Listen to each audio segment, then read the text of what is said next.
Hello and welcome back to my channel. For this card, I am using a tiny stamp set and a couple die sets to create my card. To start with, I have the largest of the large stitched rectangle dies, and I have just cut out some watercolor paper. I am going to use my Happy Summer stamp set, my VersaFine ink, and that is because this will not react with the water. And I'm taking my little watermelon slice and I am stamping it randomly across my panel. Now here, I wanted them further spaced out, but I didn't want them to hang off the edge. So I didn't space it very well. So I decided to just salvage it and continue to stamp. And it's not perfect.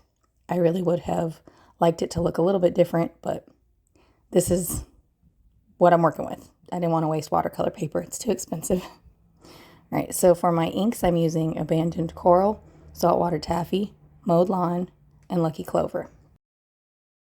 I'm just squishing each one of my ink pads down onto my stamp block, and I'm going to take my water paintbrush and I'm going to watercolor my images. Now, this is very simple. There, you can do it a couple different ways. I'm no watercolor expert. I kind of tested a couple things out, and by the time I got towards my last watermelon slices, I already knew the way I wanted to do it. Real quick, I'm going to throw out an apology for the level of noise. I am trying to do my voiceover in the morning, so I have all the morning traffic. My toddler is awake, who is kind of making noise here and there, and my oldest is outside bouncing a basketball, so if you hear any of those sounds, I do apologize. Back to the painting, I just wanted there to be some slight color variation in both the red part and the green part of each watermelon slice.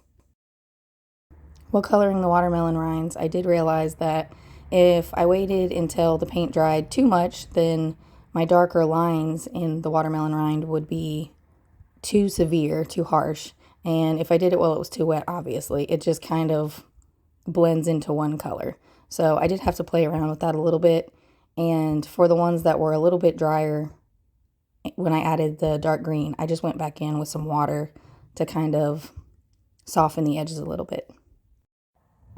Now for my border, I am just going to sloppily, or at least try to kind of sloppily, paint around the edges using a slightly watered down Festive Berries.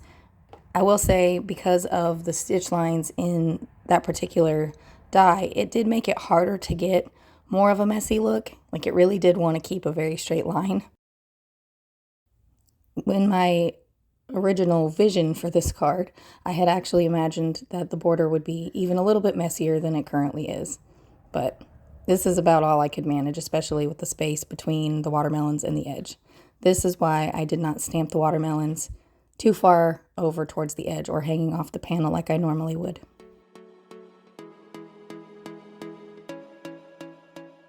Once my border was complete, I'm going to heat set it.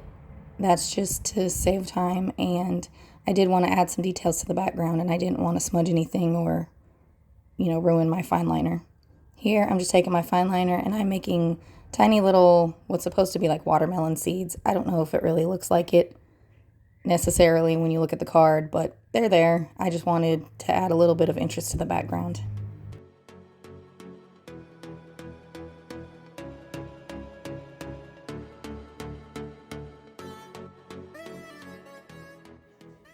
Alright, moving on, I have this small scrap of watercolor paper I am treating with my anti-static powder bag, and I'm going to stamp and emboss the little watermelon slice onto this little piece of paper.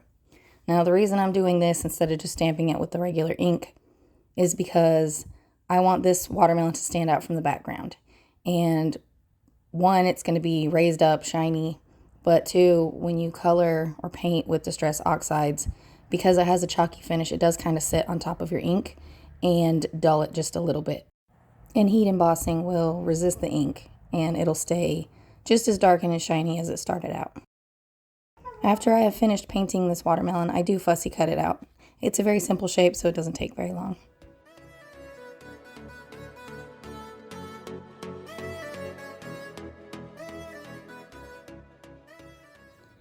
I have cut out the word one and the word melon. And for these, I just have a couple different layers. I wanted a sort of shadow behind each one, And the green, I used my darkest distress ink to color it. And for the word melon, I used my darkest red. Now, if you guys know from previous videos, I don't love my handwriting. I'm not great with hand lettering. I did decide to write the rest of my sentiment. So my whole sentiment will be one in a melon. And instead of stamping the words in A, I actually just wrote it very lightly with a pencil, and now I am tracing it over with a brush fine liner. And I'm just going to go over it with an eraser lightly to get rid of any pencil that might still be left there. Now I can pop my little watermelon slice up. I'm just going to have it kind of overlap the N in the word melon. And because it's kind of thick, I did have to pop it up on foam tape. This just helps it stand out from the background a little bit anyway. Once that's done, I can attach my card panel to my card base, and my card is complete. Thank you all so much for watching. I'll be back with another video soon. Bye!